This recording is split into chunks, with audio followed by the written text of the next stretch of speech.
The whole issue of state is not that simple. It has so many issues of viability. Whether demands can lead to a state being created, the viability of the state, the consensus at the state level and the central level between all political parties, the future of such a state, and how many times can you give in, or I'm not talking about KCR, I'm saying generally, how many times can you raise and give it to such demands? These are much larger issues, and I think we need time. It can't be done at the threshold of a kind of a pressure which is building up. But as I say, the most important thing is for the immediate future, for the urgent need of the hour, is to prevent something disastrous happening as far as health is concerned. All right, and there are no a very important point, but there is no possibility of oversimplifying what is indeed a very complex situation. Also raising the concern about how many more demands of a similar sort will be made on the central government. MJ Akbar, the Congress clearly finds itself in a bind. The situation on the ground in Hyderabad and Telangana is indeed volatile. We don't know what will happen tomorrow, but something really needs to be done to ensure that all these people coming in from all over Telangana don't descend to the city. Yes, the message of the last few days is that delay is no longer a solution. You cannot hope to, win your game by just postponing things. I remember one of my first stories which I did for the Illustrated Weekly when I was there was on the Telangana agitation led by Chenna Reddy in the 1970s. Now that was actually absorbed by the Congress. Indira Gandhi was the Prime Minister and she was a brilliant political acumen, and she absorbed it by actually taking Chenna Reddy and making him the Chief Minister of but the solution was not found for a simple reason that all these years from 1953 onwards we have been seeing the same situation. The solution that has not been found is economic development. And the Telangana people want a separate state not because they want a separate language. Telangana does not speak a separate language from the rest. So that's very unusual that you want a state for that. They are talking of food, they are talking of hunger. That remains one of the most underdeveloped regions of the state, and that is why. That's a very important point. Let me put that question to Abhishek Manu Singhvi. We are saying that there can be no immediate solution, but people in Telangana at this time, Dr. Singhvi, are seeking an immediate solution because they've been let down by the Congress government for the last several decades. Each time from 1954 when this demand has been raised, the Congress has said we look into it, the matter comes to a boil, the Congress somehow manages to put it on the back burner, and then nothing comes out of it, which is why people in Telangana are now on the edge and they want to see a solution and they want to see it now. 2 points.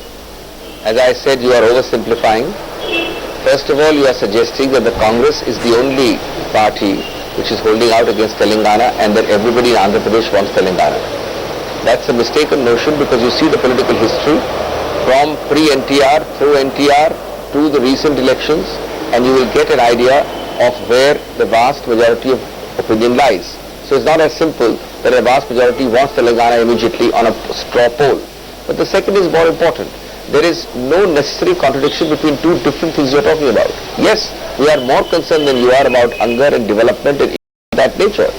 But every issue of hunger, development, of deprivation does not require a new state. Where is the contradiction? These issues can be tackled within the existing framework of an existing state. It is not as if you might have a remedy worse than the disease if you ended up creating a narrow state of Telangana which was not by itself economically viable. As I said, I am only saying these things as an open discussion. I am not saying which way the merit lies, which way the ball will roll, the decision will come. But the point is, there are no simplistic answers in that nature. No, what do you mean, sir? No simplistic answers. The biggest states in the country have been divided. Bihar has been divided. And, we are seeing an election in Jharkhand where UP has been divided. Indeed, UP probably is going to see more calls for division because large states have, unmanageable. When Punjab was divided, that was the third partition of Punjab in a sense. First there was, there was a second in 47 and then we got a sort of Sikh majority Punjab and then Haryana. The smaller states actually have found the management capabilities of developing, at least to the satisfaction of the local people. Now, I'm not saying that each situation is comparable to the other, but Telangana has a much older history than Jharkhand. Telangana has a much older history than Uttarakhand or Uttaranchal. Telangana has a much older history than Chhattisgarh. And why no one addressed it? It may be all parties. Congress is guilty because it has been in power for much longer than N.T. Ramarao or his son-in-law. But that's the point that Abhishek Manu Singhvi is making. That it's not just the Congress which is to blame, the TDP is also to blame, and we've got Ram Mohan Rao of the TDP with us. In the previous occasions, we've seen Mr. Ram Mohan Rao that the TDP has opposed the creation of a separate Telangana. This time though, your support is for this movement. What is the solution that you see emerging? Because as of now, the situation in the state and in the city is volatile and everybody wants to cool tempers down. Do you see a short-term solution? Do you see protracted political negotiations over a long period? See, Rahul, one issue is there. TRS and Congress together, they went for elections in 2004. Why they have not taken decision? That time also UPA was there in the government. Okay, now we have taken the decision also, TDP, my party has, passed the resolution.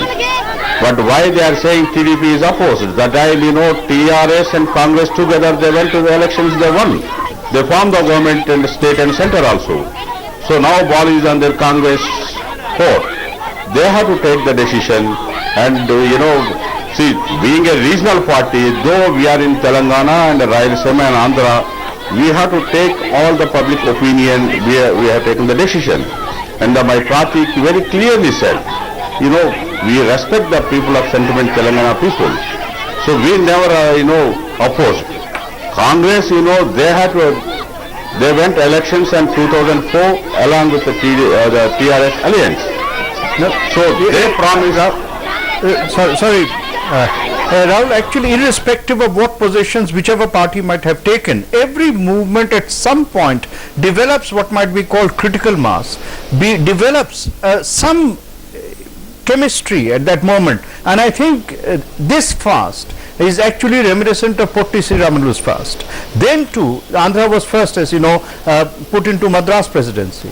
And the Congress was not willing to give Andhra Pradesh. In fact, even after Potti Sriramalu passed away in a fast, there was hesitation and so on. But it had to suffer because some event actually creates that chemistry beyond which people pressure makes the decisive element. And I think this fast, it is in a sense extremely difficult for KCR to actually withdraw from his fast, because he has raised the temperature of the people to a point where abandoning it would be a great betrayal. And Congress is really in a big problem because it is in a lose-lose situation. Supposing it grants Telangana tomorrow, then it is not their victory, it is somebody else's victory. They could have had, as Ram Mohan Rao pointed out, in the last 5 years they actually fought as an alliance. They could have given it in 5 years, they did not.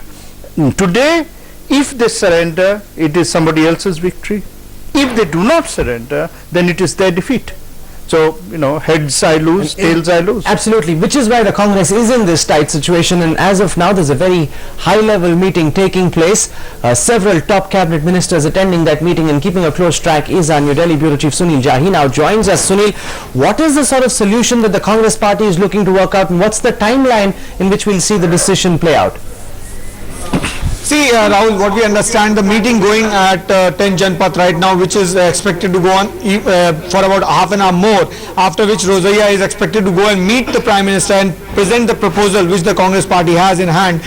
One of the points which is being seriously considered is that whether the Congress party can take the risk of announcing a statehood for Telangana right now and maybe allowing TRS to take the political mileage. Now, that's a question which is being seriously considered. If they think the situation has gone beyond repair and beyond hand, that will be the last option before the Congress party and before the Prime Minister to go to the cabinet, get approval on the proposal and go back to Parliament and get it approved. But then that's a last resort depending on the situation which is there, as explained by Rosaiya. But right now it's going to be very tough as far as the Congress is concerned, for the simple reason, at any cost it doesn't want TRS to take the credit for what's happening as far as the creation of Telangana is concerned.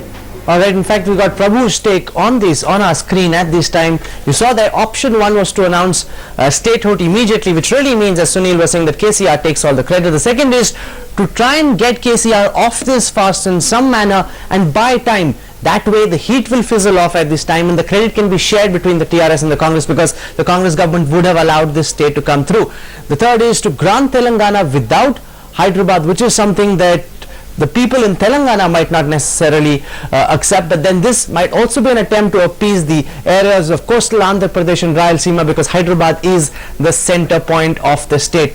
What, MJ, is that something that you agree with, the three takes that Prabhu has? What according to you is the most likely solution? No, the dividing, making Hyderabad the joint capital of both the states is technically feasible, because there is a precedence. Chandigarh is after all capital of both Haryana and Punjab, but there is a problem, whether the geography of the capital will quite fit into the new division or the new geography of the state. The point is that these options that we have these have been widely discussed, and these have been the excuse for delay. What we might be seeing, I say might, what we might be seeing today is the point of no return. You have to decide now, and the decision is that if there is anything short of a statehood, I don't think it would be acceptable to the most significant part of it really is when the students mobilize. When the students mobilize, it becomes very, very difficult to withdraw or to change the nature of an agitation. And I think Chenna Reddy, I remember very clearly, Mulki agitation it used to be called, because the Mulkis were the citizens of the Nizam of Hyderabad, that when he brought the young out, then the Congress had to actually swallow a great deal of pride and make him chief minister. Okay, as of now, hectic negotiations on between senior Congress leaders and leaders of the TRS in an attempt to get K. Chandrasekhar Rao to break his fast. What's coming out of those deliberations? B. Vinod Kumar, senior leader of the TRS, now joins us. Mr. Vinod Kumar, can you tell us where these negotiations really are, and is Mr. Chandrasekhar Rao prepared to withdraw his fast? No, he is already on the 11th day of the fast, and his health is being deteriorated, and his protein content in the body has already reduced, and the doctors of Nizam Institute of Medical Sciences are expressing that they will be helpless within a day or two if he continues his fast. His health is being under the very serious condition. So at this juncture, our party political bureau, we are just discussing and planning our future plan. So what might these plans be? You've got a big agitation plan for tomorrow. Thousands of people from all across Telangana expected to arrive in Hyderabad. The situation there is said to be very volatile. Is that an agitation you're prepared to pull back given the volatility and given the fact that the Congress is now considering your demands?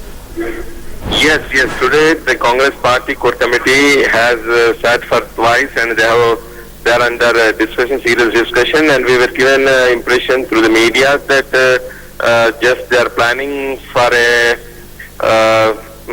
they want to bail out the issue finally. That's what we were given impression by the media, of course. Let us see within an hour or two the outcome of the core committee meeting. Okay. Abhishek Manu Singhvi, MJ Akbar says there comes a time in every movement when a tipping point arrives, and over there is no option before the government of the day but to bite the bullet. Do you believe, given the fact that KCR is still on fast, given the fact that the situation is as volatile as it is, has that point arrived for the Telangana agitation? I think we should have some things clear. The correct sequencing would have to be first and foremost to diffuse the situation as far as health is concerned, and then secondly, yes, to take a decision either way. Number two, a decision either way does not mean a decision necessarily for statehood or against statehood. That's the whole debate. I don't think we can prejudge it. I think there are a lot of issues which have to be considered for both arguments. And certainly it's not as clear-cut that a state must come out. But yes, I agree that a decision should be taken, but that can happen only after the pressure point of a fast ends. The third is the most important. I think it's a mistake to assume that politically all this is being done by the Congress or not being done by the Congress for political reasons. We really are taking time because we want to now take a decision which will stand the test of time.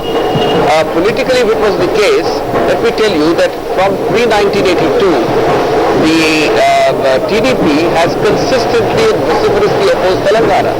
KCR himself left the TDP on that ground.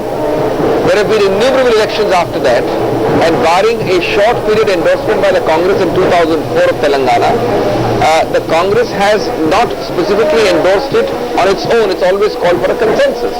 And yet every election or several elections have been won at the central and the state level. So it's not as if it's for political gain that we should go in for Telangana or not go in for Telangana. I want to bring in at this time very quickly K.T. Ramarao. He's KCR's son. He joins us live from Hyderabad tonight. He's really been leading the agitation in the absence of his father, who's currently in a hospital in a very critical state.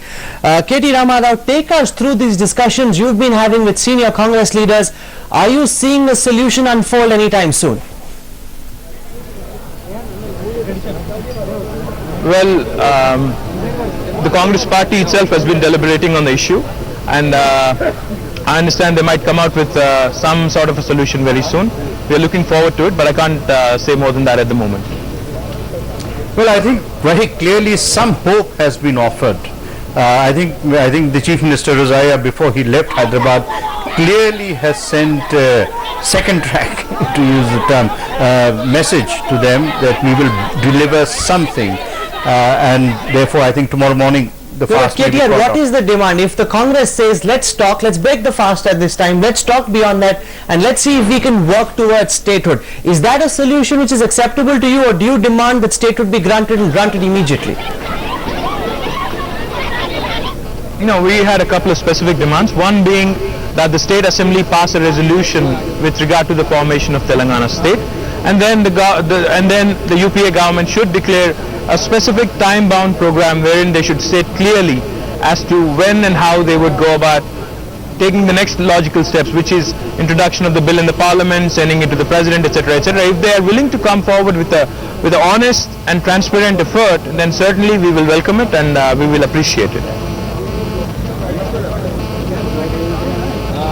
What are the terms and conditions which will convince you that this proposal is going to be honest, as I suppose